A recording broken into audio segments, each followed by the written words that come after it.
자, 오늘 에스겔서 24장 15절부터 24절까지 말씀을 같이 보았습니다. 에스겔서 24장 15절부터 24절까지 말씀. 그러니까 이 성경은 민수기 14장에서도 10명의 정탐꾼이 있고 2명의 정탐꾼이 있잖아요. 왜 그렇게 나누어져 있냐면 두 말씀이기 때문에 그런 거고, 10명의 정탐꾼이 10말씀이고 2명의 정탐꾼은 2개의 말씀이란 말이에요. 그래서 10말씀은 2개의 말씀으로 해석이 돼야 된다. 이게 설명이 돼야 된다. 이게 성경책 자체가 10말씀이라면 이것을 이 마음으로 이 두 개가 이 2개를 이렇게 레마로 해석이 돼야 된다. 로고스 말씀은 레마로 해석이 돼야 된다. 자기한테 오는 말씀이죠. 그러니까 로고스 말씀 자체고, 이 말씀이 레마로 우리에게 돌아와서 우리 가슴으로 그 말씀을 해석이 돼야 된다는 얘기인데요.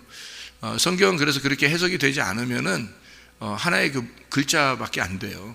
그냥 책밖에 안 된다고요. 이게 해석이 안 되면. 그러니까 우리가 지금 에스겔서 24장 15절부터 24절을 읽었잖아요. 근데 이 말씀을 읽으면 여러분 무슨 의미를 갖겠어요? 여러분에게는 어떤 의미를 가지겠어요? 성경이 여기서 에스겔의 아내가 죽었어요. 어떤 의미예요? 무섭다. 하나님 왜 이렇게 꼭 해야 되나, 이런 거 생각될 수도 있고, 에스겔 우리가 이제 여기서 선지자들은 하나님 마음을 가져야 돼요. 그러니까 선지자는 하나님 마음을 설명해 주는 사람이 선지자거든요. 시대의 그 삶을 그대로 이제 살으라고 선지자들한테는 그렇게 하거든요. 그래서 그 말씀을 이렇게 설명해 줘야 되니까, 하나님 마음을 설명해 줘야 되니까 선지자들은 그렇게 살아야 돼요. 그래서 에스겔 선지자가 이렇게 아내가 죽은 거거든요. 그래서 우리 한번 몇 가지 더 찾아볼까요? 에스겔서 3장 26절 찾아봐요. 에스겔 3장 26절. 에스겔 3장 26절 보니까 에스겔을 보고 뭐 어떻게 하냐면요, 내가 내 혀를 내 입천장에 붙게 하여 네가 말 못하는 자가 되어 그들을 꾸짖는 자가 되지 못하게 하리니 그들은 패역한 족속임이니라. 선지자이기 때문에 벙어리로 살아야 돼요. 어떨 때는 벙어리로 살아야 돼요. 예레미야 16장 2절을 봐요. 예레미야 16장 2절. 예레미야 16장 2절 보면요, 너는 이 땅에서 아내를 맞이하지 말며 자녀를 두지 말지니라. 예레미야 선지자한테는 결혼하지 마라, 이렇게 되어 있습니다. 결혼하지 마라. 한마디로 말하면 하나님께 대한 어떤 너가 자유가 제한된다는 겁니다. 너의 자유를 제한시키겠다. 그러니까 네가 하고 싶은 일을 못하게 하나님이 선지자이기 때문에, 그러니까 선지자이기 때문에 이렇게 살아갈 수밖에 없는 사람들, 이런 이야기가 되죠. 이사야 20장을 한번 봐요. 이사야 20장. 이사야 20장 2절 3절을 보면요, 2절 3절 보면, 그때 여호와께서 아모스의 아들 이사야에게 말씀하여 이르시되 갈지어다 내 허리에서 배를 끄르고 내 발에서 신을 벗을지니라 하시매 그가 그대로 하여 벗은 몸과 벗은 발로 다니니라. 빨개 벗고 다니는 거예요. 여호와께서 이르시되 나의 종 이사야가, 자기 종이니까, 하나님의 종이니까 3년 동안 벗은 몸과 벗은 발로 다니며 애국과 구스에 대해 징조와 예표가 되었느니라. 3년 동안 빨개 벗고 다녀야 돼요. 선지자니까. 선지자는 하나님이 시키는 대로 해야 됩니다. 이사야 같은 경우는 빨개 벗고 3년 동안 다녀야 돼요. 예레미야는 결혼하지 못하게 만들어요. 에스겔은 벙어리가 되게 만들고, 그리고 부인이 죽게 만들어요. 선지자니까. 무섭죠? 하나님이, 그러니까 백성들에 대해서 선지자의 삶이라고 하는 것은, 만약 여러분이 이 땅 지금 마지막 시대의 선지자라면 어떻게 될까요? 하나님이 시키는 대로 너 이 시대처럼 똑같이 해야 돼. 이걸 하나님이 보여줘야 돼. 너를 통해서. 이렇게 하면 어떻게 해야 돼, 여러분? 그러면 꼼짝없이 선지자라면 그렇게 살아야 돼요. 꼼짝없이. 그러니까 선지자가 그런 거예요. 무섭죠, 그죠? 그러니까 그렇게 이제 성경을 여기 이렇게 보면 이제 에스겔서의 지금 요 내용을 이렇게 보잖아요. 24장의 내용을 보면 야, 하나님이 이렇게 시키니까 이렇게 하는구나, 해야 되는구나. 야, 이거 무섭다. 이렇게 생각이 될 거예요. 그리고 성경을 이렇게 보면은 왜 이렇게 하라는 거예요, 도대체? 왜 이렇게 하라는 거예요? 예? 왜 이렇게 하라는지 여러분 알아요? 이게 그냥 이렇게 보면은 이게 그냥 읽으잖아요. 이렇게 성경을 이렇게 읽잖아요. 그러면 이게 뭔 말인가? 이게 그냥 뭔 말이야, 이게? 왜 이렇게 하라는 거야? 그냥 거기만 보면은 그렇게 이해가 잘 안 돼요.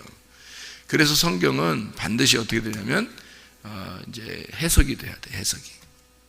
그러니까 이게 그냥 읽잖아요. 이렇게 읽으면 요대로가 로고스 말씀이에요. 요대로가 하나님이 시킨 말씀이고 하나님이 정해놓은 말씀이고 하나님이 쓴 말씀이고, 그러니까 이게 로고스 말씀인데 이게 해석이 안 되면 이해가 안 돼요. 무슨 말인지, 뭔 말이에요 이게 도대체가, 이렇게 되는 거죠. 자, 이제 이거를 이제 설명을 한번 해드릴게요. 무슨 말인가, 이 말이. 그러면 이제 전혀 다른 말이 되는 거예요. 이 말이 전혀 다른 말이. 그러니까 자, 보세요. 아내하고, 이 에스겔의 아내하고, 아내가 죽었어요. 슬퍼하지도 말라 그렇게 말을 해요. 근데 이 아내하고 에스겔하고는 어떤 관계예요? 에스겔하고 아내하고 관계는 어떤 관계예요? 부부 관계죠. 부부 관계잖아요. 부부 관계라는 건 뭐예요? 하나란 얘기지. 그러니까 아내가 죽는다는 얘기는 누가 죽는다는 얘기? 에스겔이 죽는다는 얘기죠. 그렇죠? 요거를 이제 잘 생각하면서 이제 요걸 보는 거예요. 그러면 에스겔하고 아내하고 그리고 이스라엘 백성들하고는 어떻게 된 거예요? 관계가 같은 관계라는 거죠. 하나의 관계라는 거예요. 에스겔의 아내가 죽는다는 얘기는 백성이 죽는다는 얘기고, 그리고 백성은 에스겔이 죽는다는 얘기예요. 이게 왜 그러냐면 에스겔은 누구 마음을 가진 거야? 하나님 마음을 갖는 거예요. 하나님 마음을 가진 자가 선지자예요. 에스겔의 아내는 그 하나님의 마음과 하나가 된 건데 그가 죽는 거예요. 그가 죽는다는 건 에스겔의 아내는 백성들이 하나님의 아내인 거죠. 그죠? 백성들이 하나님의 아내인 거야. 그래서 너희들 백성들이 죽는 것을 하나님의 마음은 봐야 되는 거예요. 지금 백성들이 잘못했기 때문에 죽어야 되는 거예요. 그러니까 에스겔의 아내를 죽임으로써 너희들이 죽는다는 걸 보여주는 거예요. 하나님이. 무슨 말인지 알겠죠? 그래서 백성들이 죽는다는 건 누가 죽는다는 거? 하나님이 죽는다는 거. 예. 너희들을 죽이고 있지만 가슴이, 자, 에스겔 아내가 죽으면 에스겔이 어떻겠어요? 슬프죠. 근데 슬픈데 슬퍼하지 말라는 거예요. 에스겔 보고. 왜 슬퍼하지 말라고 그래요? 마땅히 죽을 자가 죽었다는 겁니다. 그러니까 슬퍼하지 말라는 거예요. 그런데 에스겔은 슬퍼하고 싶겠죠. 자기 아내니까. 그런데 슬퍼하지 못하는 거예요. 왜냐하면 하나님 마음이 백성들을 심판해야 되는데 백성을 심판할 때 그때 하나님 마음이 슬프지만 너희들이 마땅히 심판을 받아야 되기 때문에 심판을 하는 것이니까, 그래서 이건 마땅한 거다, 그 죽음이 마땅한 거다라는 걸 설명해 주셔야 되는 거죠. 그래서 하나님 마음을 설명해 줘야 되니까 그 아내를, 에스겔의 아내를 통해서 설명을 해 주는 거예요. 자, 여기까지 이제 이해가 되죠. 무슨 말인가? 자, 그러니까 여기 지금 언뜻 쑥 지나가면 이해가 안 돼요. 무슨 말인가? 이 말 읽어봐야 무슨 말인가 이해 안 돼요. 근데 여기까지 다 이해가니까 에스겔, 그리고 아내, 그리고 그 백성, 이렇게 하니까 딱 이렇게 맞아 들어가죠. 이렇게 생각하니까, 아하, 그런 말씀이구나 라는 것은 이제 조금 이해가 되죠. 자, 이 말을, 그러면 이제 이 말이 우리에게 무슨 상관이 있느냐 하는 얘기예요. 요거를 성경에서 성경으로 한번 또 해석을 해보자는 거죠. 이게. 자, 그러면 이거를 요한계시록을 한번 가봐야 돼요. 요한계시록 18장. 요한계시록 18장 10절부터 14절까지를 제가 읽도록 하겠습니다. 그의 고통을 무서워하여 멀리 서서 이르되 화이또다 화이또다 큰 성 견고한 성 바벨론이여 한 시간에 내 심판이 이르렀다 하리로다. 땅의 상인들이 그를 위하여 울고 애통하는 것은 다시 그들의 상품을 사는 자가 없습니다. 그 상품은 금과 은과 보석과 진주와 세마포와 자주옥감과 비단과 붉은 옷감, 각종 향목, 각종 상아 그릇, 값진 나무, 구리, 철, 대리석 만든 각종 그릇, 계피, 향료, 향유, 유향과 포도주, 감람류, 고운 밀가루, 미료, 소와 양과 말과 수레와 종들과 사람의 영혼들이라. 바벨론아 내 영혼이 탐하던 과일이 내게서 떠났으며 마시는 것들과 빛난 것들이 다 없어졌으니 사람들이 결코 이것들을 다시 보지 못하리로다. 이렇게 되어 있어요. 자, 이게 뭐가 멸망하는 것을 얘기하는 거예요? 어디가 멸망하는 거? 바벨론의 멸망이에요. 바벨론의 멸망. 자, 우리가 이제 요한계시록 17장 16절을 한번 봐봐요. 17장 16절. 네가 본 바 이 열불과 짐승은 음녀를 미워하여 망하게 하고 벌거벗게 하고 그의 살을 먹고 불로 아주 사르리라. 이렇게 되어 있거든요. 그리고 18절을 보니까 뭐라고 되어 있어요? 또 네가 본 그 여자는 땅의 왕들을 다스리는 큰 성이라 하더라. 그러니까 여기 지금 멸망하는 바벨론은 뭐라는 거예요? 음녀라는 거예요. 음녀가 멸망하는 바벨론이라는 거예요, 여러분. 그죠? 그러니까 여기 지금 바벨론은 여자를 얘기한다는 거죠. 그죠? 한 여자가 바벨론이라니까. 음녀와 바벨론이다. 자, 그러면 이제 여자라는 것을 여러분 아시죠? 여자라는 게 음녀 아니면 신부예요. 성경에서. 그죠? 요한계시록에서는 음녀 아니면 신부예요. 그러니까 음녀는 나쁜 거고 신부는 좋은 거예요. 그렇죠? 예. 근데 이제 우리 마태복음 25장 같은 경우는 열처녀, 달란트, 양과 염소 이런 얘기가 있죠. 그래서 열처녀는 처녀 아니면 신부예요. 처녀 아니면 신부. 그러니까 여기는 음녀 아니면 신부. 이렇게 이제 요한계시록에는 그렇게 나와 있거든요. 그럼 음녀가 바벨론 성이라는 거죠. 바벨론 성이 음녀라는 거예요. 그죠? 그러면 이제 성경에서 그 바벨론 성이라고 하는 성이라는 게 뭐라고 얘기할 수 있냐면요, 이런 얘기예요. 잘 봐봐요. 요한계시록 11장의 8절에 보면 이런 얘기도 있어요. 그들의 시체가 큰 성 길에 있으리니 그 성은 영적으로 하면 소돔이라고도 하고 애굽이라고도 하니 곧 그들의 주께서 십자가에 못 박히신 곳이라. 예수님 십자가에 못 박히신 곳이 예루살렘이거든요. 그럼 예루살렘이면 예루살렘이 뭐라는 거예요? 소돔, 멸망하는 소돔 같고 애굽 같다는 거죠. 그러니까 예루살렘, 애굽, 소돔은 같은 거라는 거예요.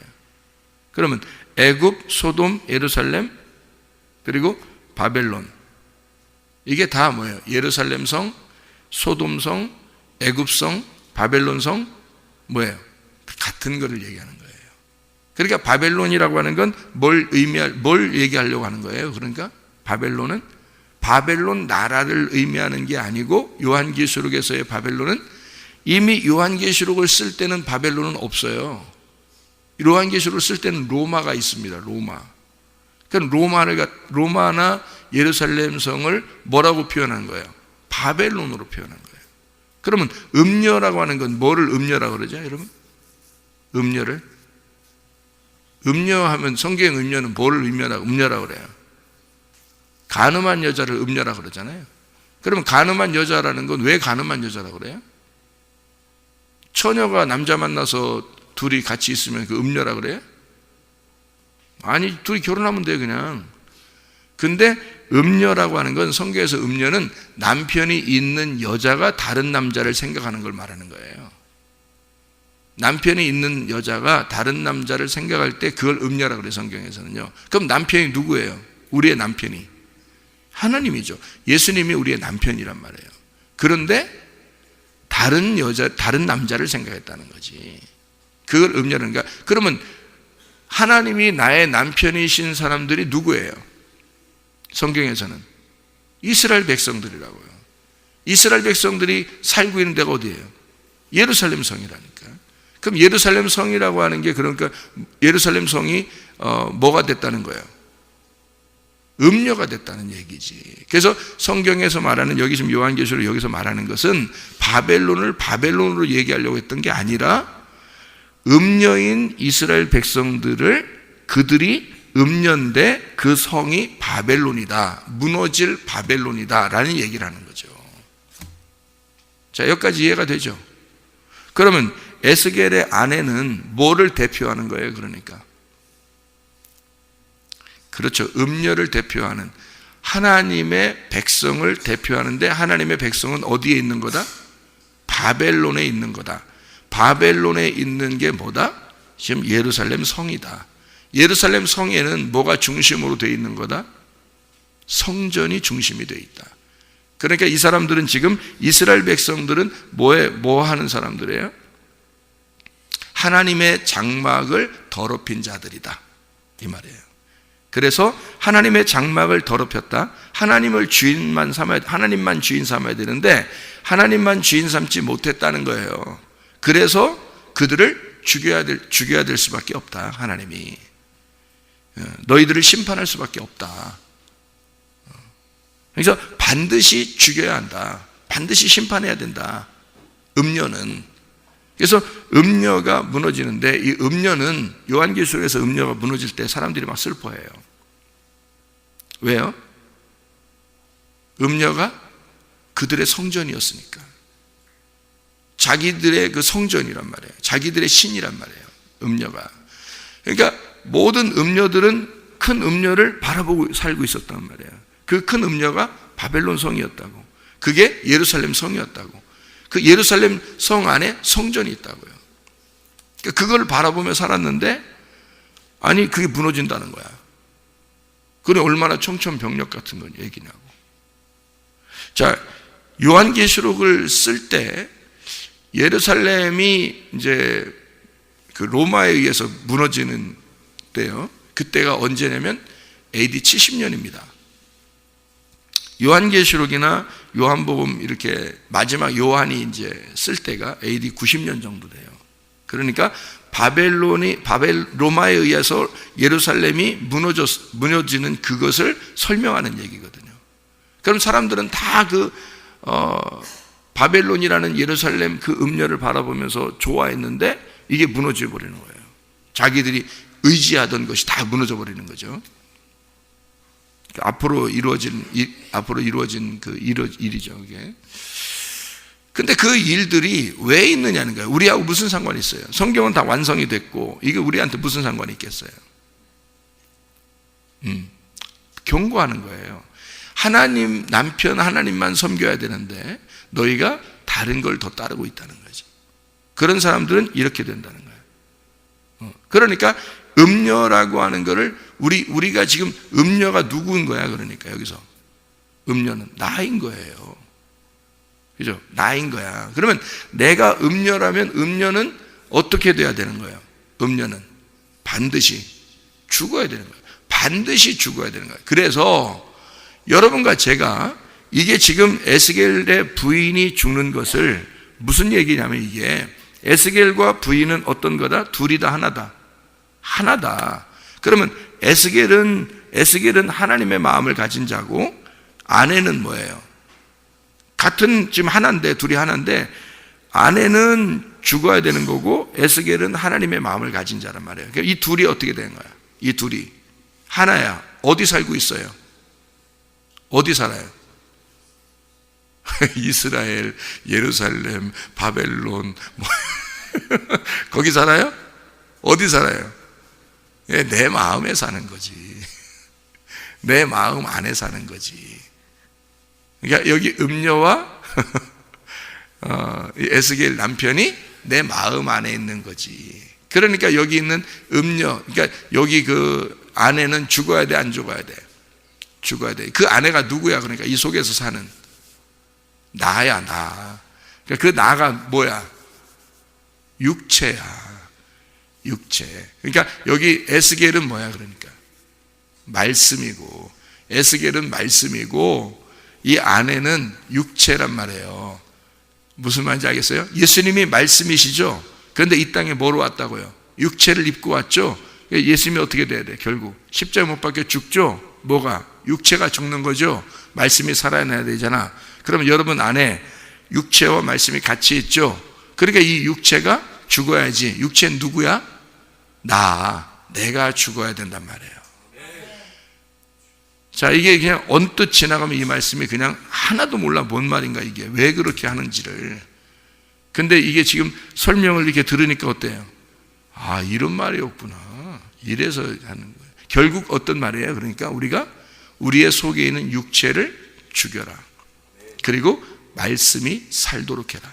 네. 그러니까 너희들이 음녀와 같은 그런 짓 하지 마라 이거야.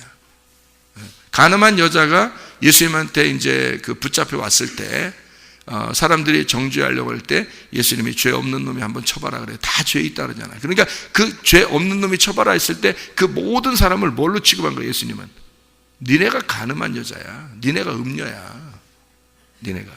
니네가 이 가늠한 여자라고. 니네가 양심 있으면 쳐봐 했더니 아무도 못 치잖아요. 그래서 갔잖아요. 그랬더니 예수님이 뭐라고 그랬다고? 이 가늠한 여자한테 나도 너를 정죄하지 않겠다. 다시는 그런 죄 짓지 마라. 그러잖아요. 무슨 말인지 알겠죠?